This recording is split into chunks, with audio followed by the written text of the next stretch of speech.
Okay, this is reading number 3, more old poems. There's one in here that's kind of long, so it's fewer poems, but it should be about the same amount of time. Let's see. Descant, after Baudelaire.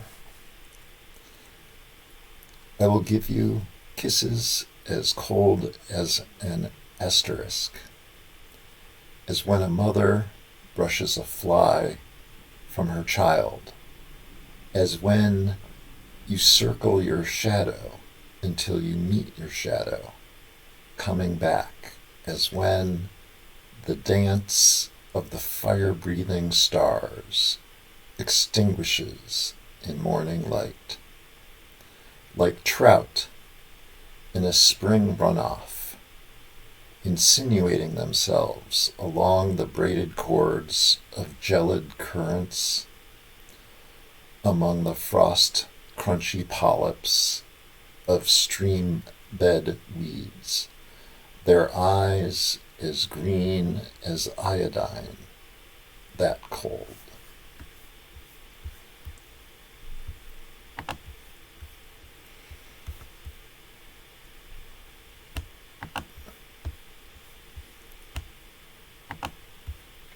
Dionysus and the Titans. Paint, splattered like wanton oil, climbs up the wall. The concupiscent doll refuses to close its eyes to acknowledge my sway, while each and every day I pore over the muscle of this moment, contemplating it me, this press of eternity. My court-appointed lawyer hath forsaken us to a world inflated with banality, and I can barely concentrate on the encoded machinations of the accidental plane that crosses the window of my cell, trailing a tattered banner that reads in red, "Injured? Dial 1-800, your friend." Sort of a mixture there of like religion and criminality, and yeah, I saw a plane trailing that banner at the beach. Okay.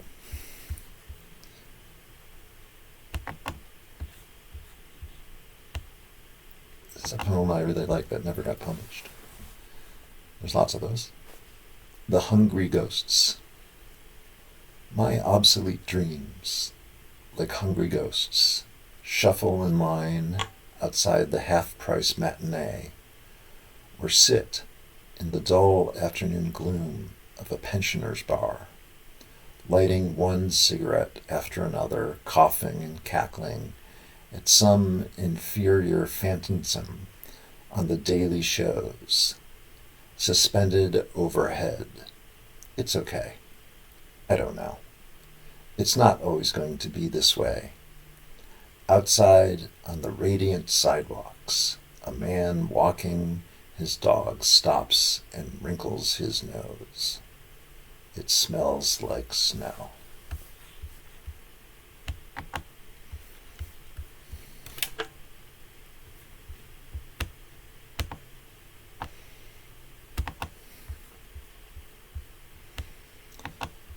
I had a crush on one of my sister's friends when I was little. Her name was Holly.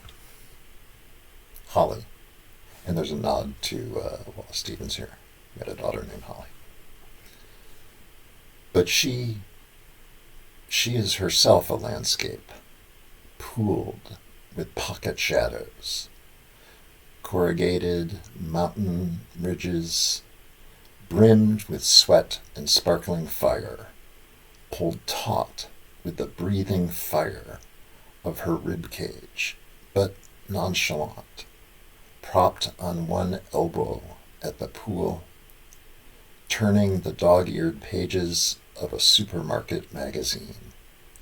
It is she who is supreme, But, sharpening the blades of the palmetto overhead, the clouds that cannot catch the racing shadows are white-hot and concrete, like an exasperated sigh spreading a beach towel at our feet.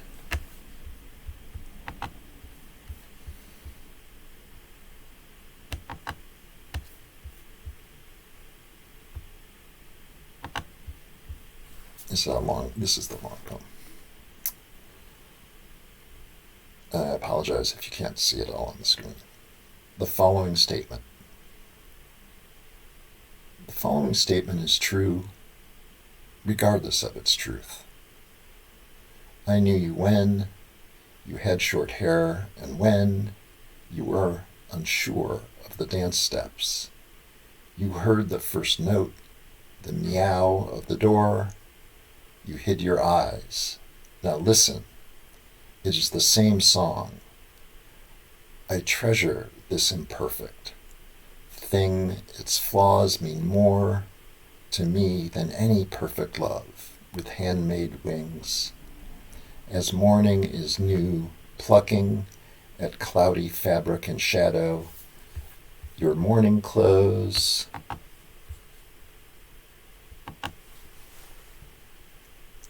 pulled around the sheets of your bed, green shadow eyes like green thought, broken by first light in prayer. Look, here, she says. Lovely throated dawn, look. Limb loosening love, here, she says.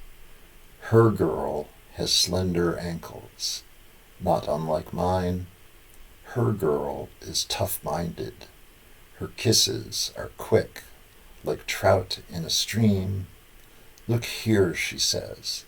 The sound of her laughter makes me weak with desire, jealous of any stranger whom she delights. Love holds my tongue. My eyes are prisms. I see your heart and my heart breaking, splinters clear and white, raining like a radiance.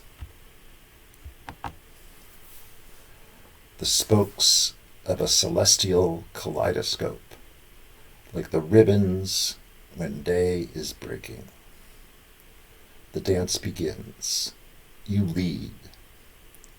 Slow to measure, fruitful, seasonable, and sure, in leather boots, black to the knees, in short black skirt, hair cut short for a fight, fists at your side, Diana's favorite, alone in forest thought, bending the branches in your path, wading through green shadow and sap-filled honeyed light.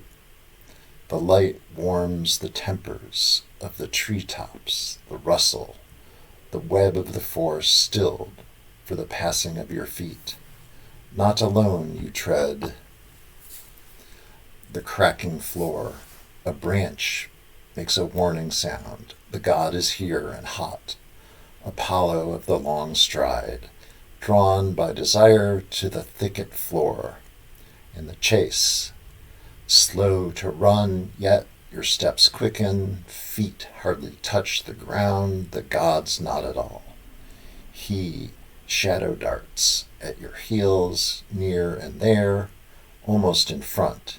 You feel the thrall of his immortal grace.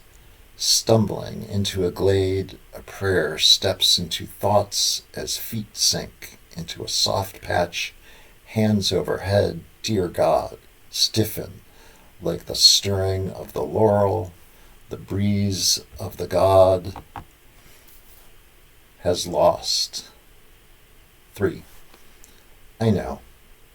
The branch and crown of ordered in natural song, and other gifts of love. You yourself showed me. You mouthed the words as others sang along. You pulled me close, so close I could hear the words. You did not speak. And as we danced, you did not think. You held me sweetly. You leaned against my chest. It seemed a long time. and a short time that we danced. You held me tighter still and more sweetly when the dance was done.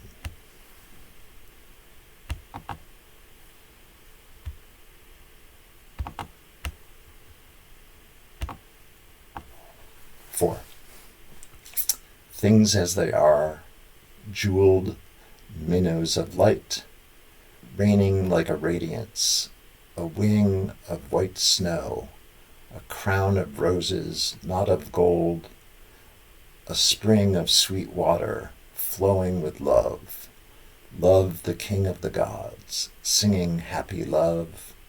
Drunk on sweet nectar, my dreams are awake. Rose-shadowed snow, the smell of sweet rose water, rose-shadowed slumber, a shadow in my bed, late in the day, a pleasure different from what is understood, more happy, I pray.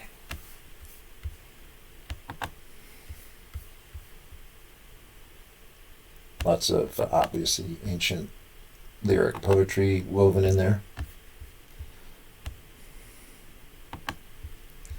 Sappho, among others. March 31st, after Millet and others. To what purpose, April, do you return tomorrow? Like a virgin consecrated to God, producing nothing but joy full of sorrow and the empty rehearsal, the same cruel trick played over and over, and then, smiling with your canine teeth exposed, advertising, like a sometimes distant friend, that winter is surely over until it comes around again. Common poetic thing that spring is kind of a ruse. It's a poem that my friend, the poet Jeff Harrison, found from when we were just kids at Columbia, and he sent it to me. Just a little piece of juvenilia funny. To Jeff Harrison, once alive, now dead. Jeff Harrison is dead, he told me. Lying in his bed, he grabbed my knee and said, Keith, I cannot see. Vain image hath fled. He quoted from ancient poetry. When he was alive, he always read.